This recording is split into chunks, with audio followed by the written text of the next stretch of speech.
Hello everyone, welcome back to the channel. Have you ever seen a product you love but can't figure out what it's called or where to find it? Don't worry, in today's video I'm going to show you exactly how to use this feature and find the product you have been looking for in seconds. Let's get started. First, open up the AliExpress app on your phone. Tap on the search bar at the top of the home page where you will normally type your keyword. Now look for the camera icon next to the search bar. Tap on that to start the image search.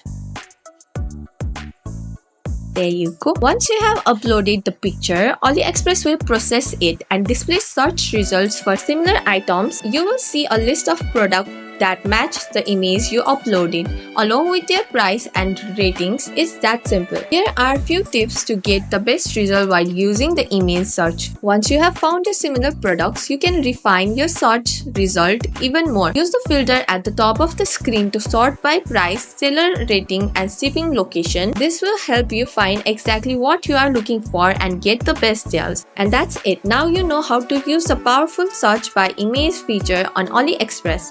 It's a great tool to help you find exactly what you want even if you don't know the name of the product. If you found this video helpful, don't forget to like, subscribe and press the bell icon for more updates. Thanks for watching and I'll see you in the next video.